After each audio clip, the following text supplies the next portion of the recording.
really, really powerful combination. And you can't get better than that when you're going to go out there on the roads and demand your rights. You know? But having said that, Kalpana, you have survived through those times where there was absolute commercial rejection of your cinema. Most of your contemporaries took the road that worked commercially. But somehow you remained completely and absolutely driven and rooted to what you believed in as a filmmaker, as in cinema. I think the most important issue here is that one has to hang on. It is definitely a very, very difficult situation. I can't speak for the rest of Indian cinema, but I would be able to speak about Hindi language cinema. Pre-independent India did have a combination of what Vinta is trying to do today. That is marrying commercial cinema with an artistic expression and highlighting social issues which are varied and wide and which fall under the large umbrella of human rights. Pre-independent India, when cinema was made, whether they were masterpieces like Duniya Na Mane during Shantaram, or Mother India by Mehboob Khan, or Sahibi Bir Ghulam by Guru Dutt, these were all milestones about women and about the position of women, and all seen and implemented through the male gaze. Then of course there has been this huge vacuum after the 60s, 70s and 80s, when I'm talking about women's issues here, when we try to talk about any other kind of issues which have to be implemented with social justice, really didn't carry much weight or did not really arouse an audience to come in to see the work, or even arouse filmmakers to stick their necks out to speak something on a large level, on a large canvas. And the most difficult part that was faced by this movement of filmmakers was they could not be seen or heard. We did not have the chance to allow our cinema to be projected. All the single screen theatres that took place were so fixated with having only commercial film release. Any film that was socially purposeful or which was what you call realistic film, unfortunately did not get that kind of time to invite or excite an audience to come in to watch. And they were written off by saying that since we can't release them, we can't get our revenue back. So slowly and steadily, as she says, filmmakers like me, I don't think we really faced any gender bias at that time. Right. It was just that we were reduced to a minority. We were not allowed to coexist with giant mainstream cinema.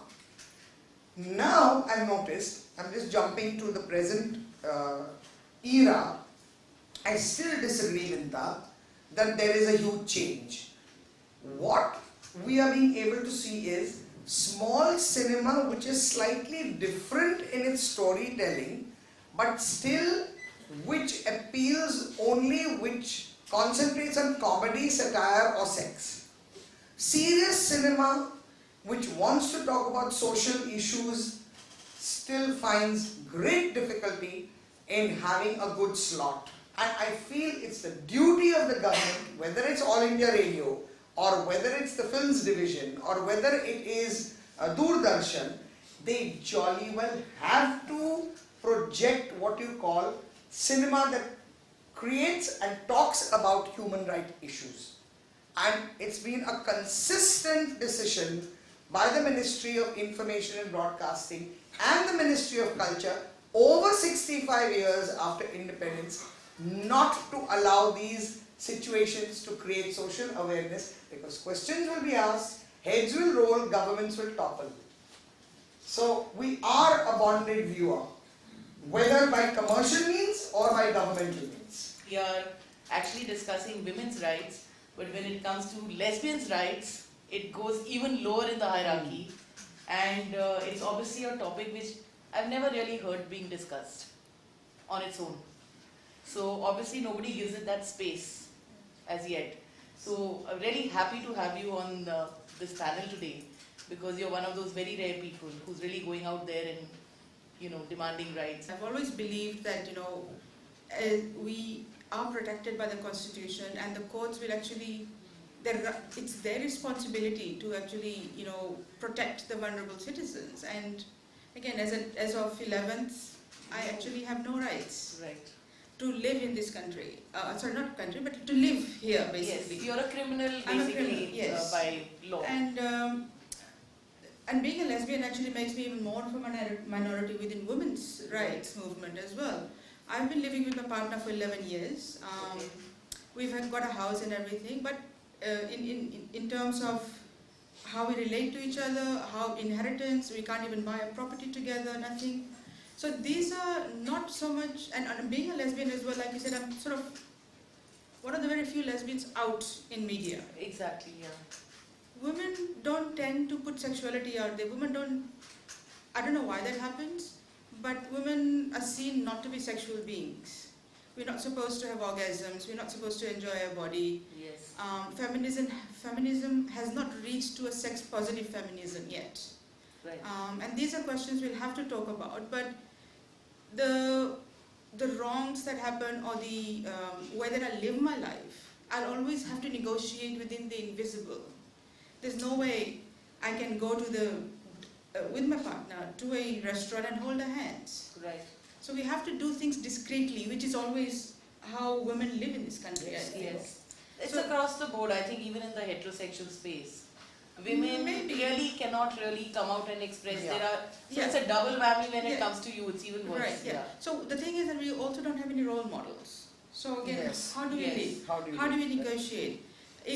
Again, I'm bringing back to my partner. We've been together 11 years. Common questions that we get is, who wears the pants in the family? The issue is that, again, you know, lack of information. And then I worked with Hamsafar on a project that took me to 5 different states in India to look at HIV/AIDS prevention programs. Mhm. And in there, after talking to people, I figured out, you know, other people also have lack of information. They don't know that Ruth Vanita and Salim Kidwai have written a book, Same-Sex Love in India. Even if they know, they're not able to access it because Crossword doesn't stock it. Okay. So these are the very subtle differences I found, that, you know, Yes. information is lacking. And for me, as I was growing up, being a second-class citizen, information was very, very important to empower myself. Right. So I used the same ideology to actually set up Queer Inc. Initially to make accessible information books that pertain to Queer India. But then we realized that, you know, we don't have enough. Right.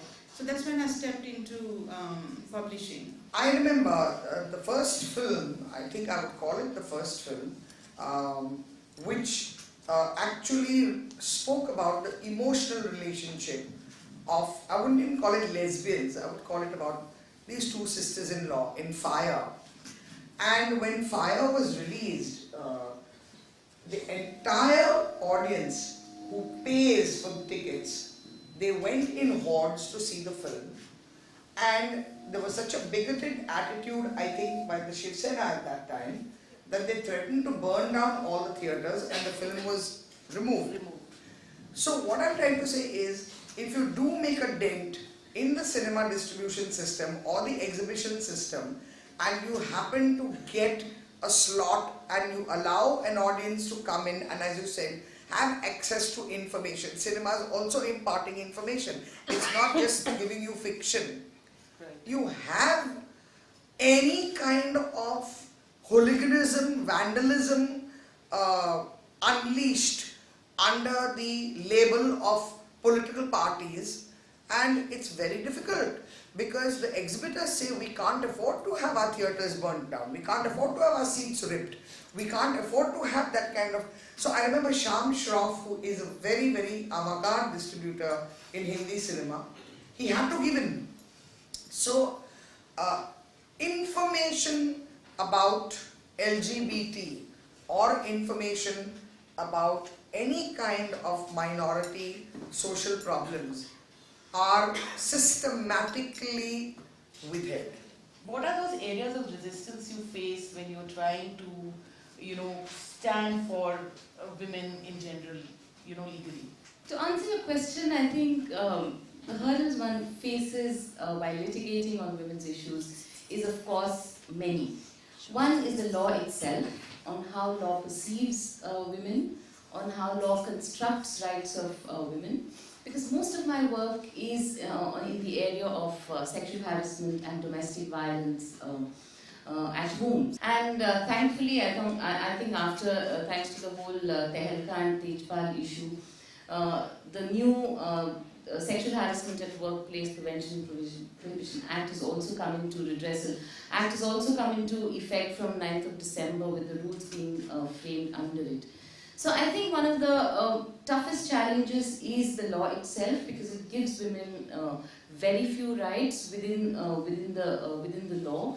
And also somewhere the history of law has been such, and especially litigation and accessing the justice system, that somewhere one never imagined or envisioned that actually women would also be accessing courts. So if you see a lot of things which I think a lot of other states have changed but Maharashtra hasn't. If a summons of a court has to be served on someone, then either that person takes it or an adult male member of the family takes it. So women did not even have the power to receive summons from the court. So to that extent, to even situate women within that whole justice system is quite a difficult situation. There is a certain construction of women that you need to do in order for them to be able to access the law. They can't look these very powerful, assertive women and come and say, yes, my husband beats me. Then the judge will look at them and wonder, saying that, no, she can't be beaten. She looks upper class. She looks a certain way. Sometimes we even have to tell our clients that don't speak too loudly in court, because then the judge will wonder, saying that, if you can talk to me in such a manner, I can only imagine how you must be talking to your husband, and therefore maybe he is entitled to, or him having beaten you is justified. So there is a mindset among the judges too. And also what happens is that the minute you access the law for women, then the courts start looking at these women as automatically empowered. The very fact that she's been able to challenge societal oppression, as well as maybe have an access to a lawyer, come to court against this whole patriarchal structure. Because every time a woman actually goes to court, especially in situations of domestic violence or even in sexual harassment at workplace, then you're challenging that patriarchal structure and notion. So you're also challenging that within the head of the judge. So there are a lot of times when in this day and age women, for example, on issues of custody, a lot of women, due to increase in expenses, non-availability of space, are even willing somewhere to consider giving up custody of their children.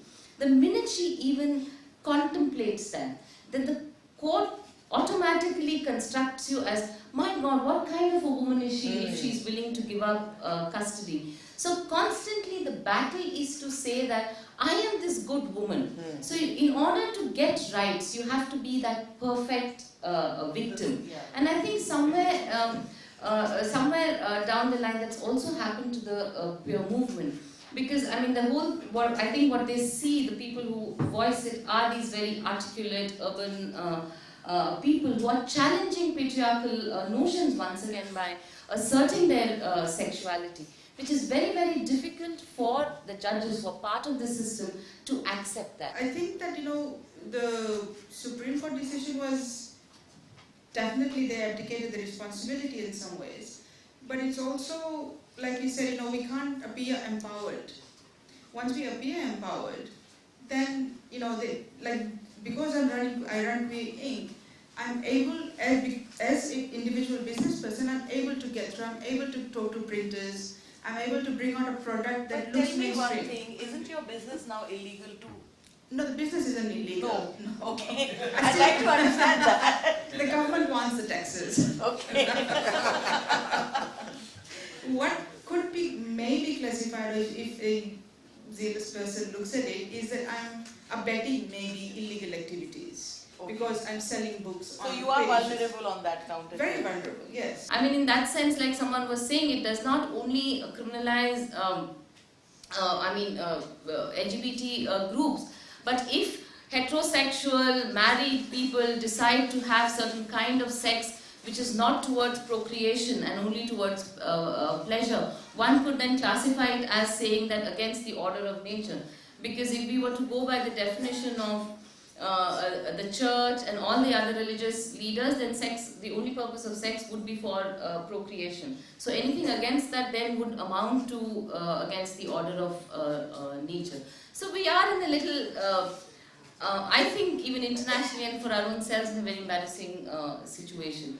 And I think we've come to a stage, post certain judgments of Gujarat, post certain judgments on maybe sexual harassment at workplace, on rape. Somewhere I think as a nation we had begun to have this faith in the Supreme Court saying that that is the only place or the last place where we could get justice, and I think again we've been proved wrong. I want to tell you something. You know what you've said, ma'am, is very right. The audience till date, they want to see the Indian woman as the Sati Savitri, which therefore spills into our social conditioning and thereby whether in courts or in the police stations or whatever. Similarly, wanting to come to see a film which includes all what we have spoken about is really to tap the curiosity. They want to just come and kind of, it's a voyeuristic feel. I don't think they want to come in with the reconditioning to change or shape and develop compassion and empathy. Right. I'm sorry, I'm talking about this, about the educated middle class.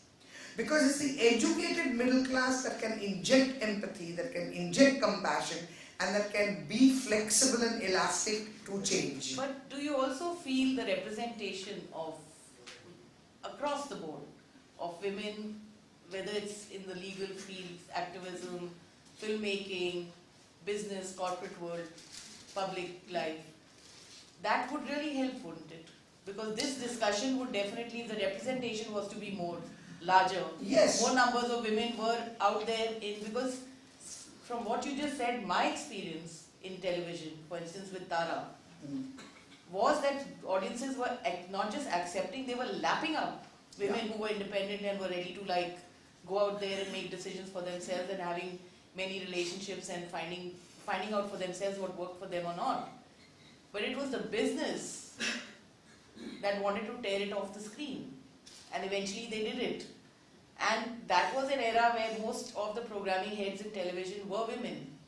And today none of the programming heads in any of the television networks are women, they are men, telling women's stories. If you see discussions on the news channel these days, representatives of right-wing political parties, a lot of them are women, and saying the most regressive things about women themselves and how they interpret Sita or whatever that it may be. And I mean, for me, I was shocked when I even saw, I don't know the name of the whole film, but I think it was Ram Leela. I mean, that's not something that one would expect of a man who's taken his mother's name. And you show very empowered women, you know, who are able to carry a gun and who are able to pull out a sword, but somewhere not able to challenge that patriarchy and still wants a Mangalsutra and a bindi and wants to touch someone's feet. You know, I mean, especially when you give a woman packaged in that kind of empowered form and then put her into patriarchal structures, to me that seems much more dangerous, and I was quite shocked. Brilliantly said. Yeah, I just wanted to ask you only, where does the Sindoor, Mangalsutra and the rest of it work in the queer debate? It exists, it Yes, exists. it does. Oh, really? I was really interested to know that. The thing is that, no, we're all born in a religion, in a country that has multiple religions.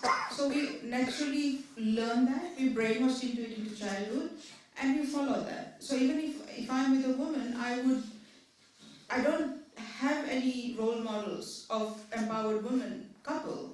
So I would take on the heteronormative roles. So in that sense, certain religious functions are undertaken by gay couples, gay lesbian couples, that, and that's the thing, they only understand that much, and therefore they do it because this is how they've learned to always live. It's very difficult to get your mind around, the gender roles, the sexual roles, how to do that.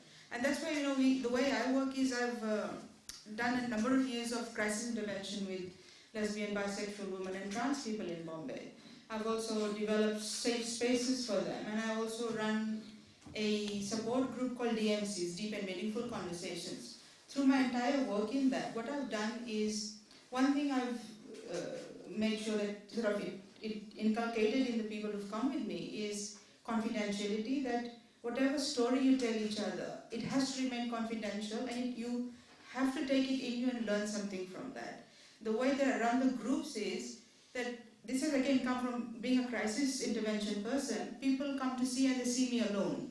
So therefore the group helped in the sense that you talk about your issues within a group. So when you talk within a group, you learn from each other, and each other then becomes a social support network outside.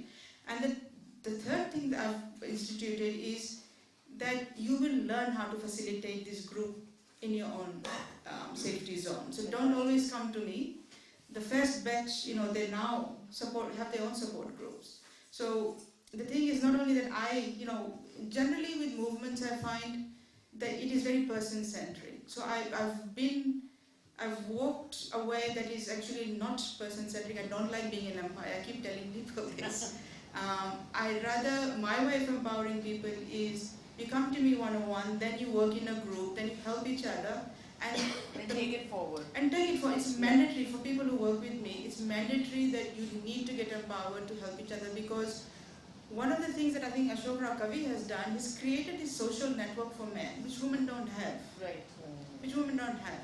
So that is, I've taken that example and inculcated it in the women. Definitely, from what you are saying and what Veena also said, that paradigm shift would only take place if the change happened within. Yeah.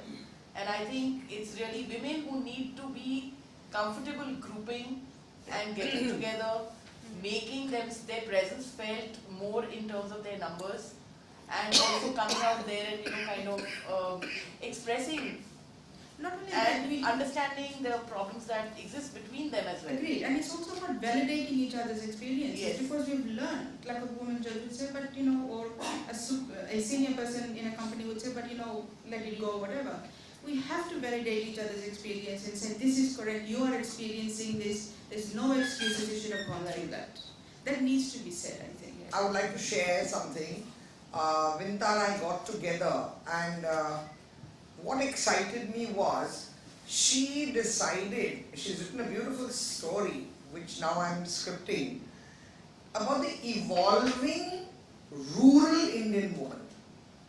And we went to this village, we went to a couple of villages in Bihar near Bodh Gaya, and it's amazing the kind of positivism and hope and hard work that the women in these villages are doing. There are these wonderful Mahila Samiti groups which are moving from cities to towns to villages and empowering them on a grassroots level.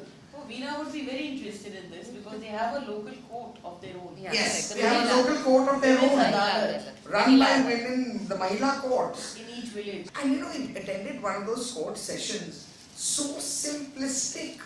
I mean, for the 4 jury members were one may have been her sister-in-law, one may have been her neighbor's sister, Yeah. somebody else was whom she's played and grown up with. But their understanding of each other's issues, their empathy, their compassion, their sensitivity towards their fellow sisters was most fascinating. And it was not a I hate man kind of growth. I want to have man with me kind of growth, which is what I find missing in our city Empowered social structure and society. supposed empowered Also, society. Yes, and it's also the fact that all these are, the revolutions taking place on the ground, off the ground, I would say, at various levels, in the Yes. empowered zone, in the disempowered, disenfranchised zone. But law must support it. No, and I think And what I they think do, yeah, sorry. I think what they also do, I mean, at least my experience with the Mahila Adalat has also been what Shobhna was saying, of, you know, they're able to validate the experiences of women. And also somewhere to say, yes, you know, to admit and accept the fact that, yes, I've also been in situations, and the manner in which they understand these situations and how they interpret the concept of rights. Yeah. Within that, you know, is what is very interesting, and that I think comes in only when you're able to understand the situation the person is in. Thank you so much, Shobhna, Thank you very Veena, Kalpana. Thank you. Wonderful, wonderful chat.